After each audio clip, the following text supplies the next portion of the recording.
Hi, my name is Pete Hines. I'm the Global Senior Vice President at Bethesda. Let's talk a little Quake. Quake Champions still in early access. You've made some big changes in the past month. Bots, thank you.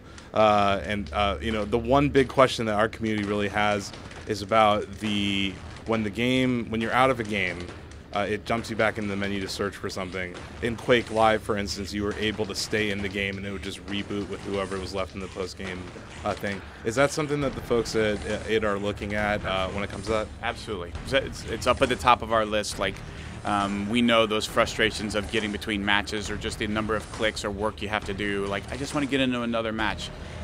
Definitely something that we want to address. We have a number of areas that we're trying to target and pick off. Onboarding was a big one. Bots, feeling like you have a chance to learn the game before you get thrown into the deep end.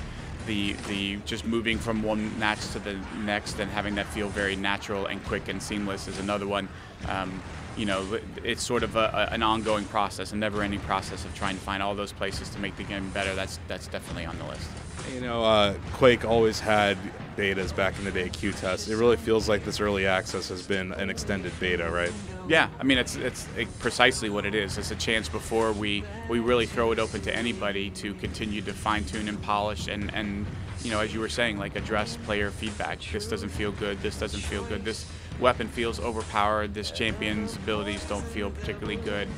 Taking all that feedback in, looking again at all the different types of players, right? As Joshua referred to them, the Quake dads, guys like yourself that are old school, Quake 1, Quake 2 folks who need no explanation, as well as the Quake babies, the folks who are like, hey, this looks really cool or interesting, but I'm not is this Overwatch? Oh, you're in for a bad time, right? You need to, let's go, pick it up, you got to move.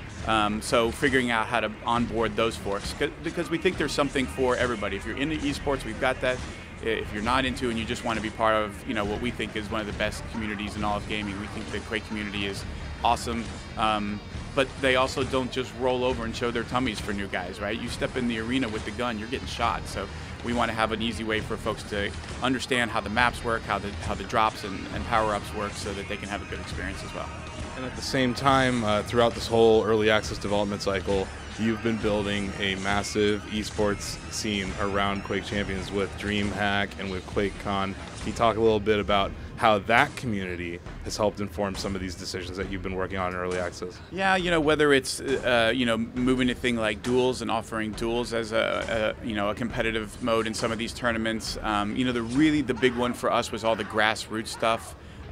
Through a bunch of different, and not just creating our own, but going out to where folks are already competing, whether it's Battlefield or CSL or whatever it is, and giving folks way to engage and participate in esports without it being oh, I'm going up against the pros of the world and this is ridiculous and I have no chance.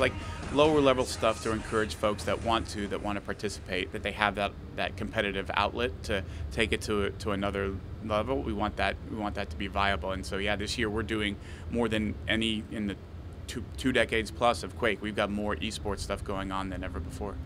Awesome. And while we have you here, I just kind of want to talk about how Bethesda has changed at E3 over the past decade. Mm-hmm. If you can look back to before you had a press conference, I can't remember how many you've had so far, but if you could look back having press briefings to now where you are, how far Bethesda has come, what has changed at E3, do you think, in that time?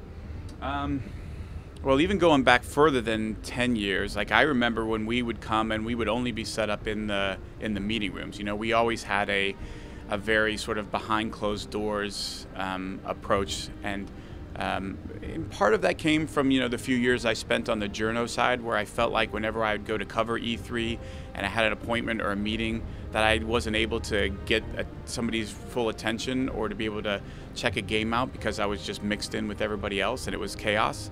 But we've evolved and grown over the years in terms of coming down onto the floor. We still used to do a theater behind closed doors to show off stuff like Fallout 3 or Skyrim or whatever it was.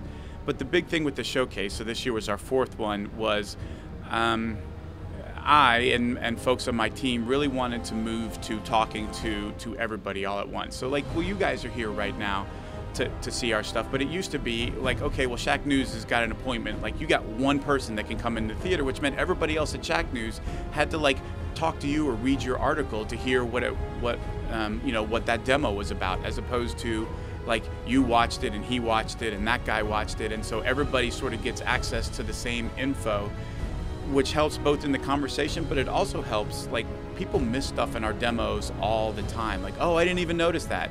I got asked a bunch yesterday, like, so is there any way of talking to folks in Fallout 76 without using voice chat? And I was like, yeah, it was in the video. Like, like I don't have to take you back into the theater. Like, it's online. Like, just go watch the video and you'll see a brief glimpse of characters talking to each other just using like emotes. That kind of stuff is really helpful for getting everybody on the same page, and also making sure that things that we like went through the trouble to show but not everybody picked up eventually get picked up by somebody, whether it's the Reddit community or the forums or the folks on Shacknews or whatever it is, that like all of that stuff that we put time and thought into, like we want to make sure they see a glimpse of this, or we should give a nod towards that it's out there for everybody to see. Yeah, it really feels like as E3 has become more consumer-facing, it's become more on the developer and the publisher's responsibility to message directly to their customer, right? Yeah, although, again, we started the idea of the showcase before there was any thought about consumers coming. It was more just there's a lot of people that we would like to talk to that were not, and that that did include our fans, regardless of whether they planned to ever open up E3 or not. It was, just because you're a fan but you're not a member of press, you should still be able to hear directly from Todd when he's talking about game X or game Y. That seems to be in everybody's best interest, instead of hearing things secondhand or third hand, or getting information kind of right or not entirely right, or whatever.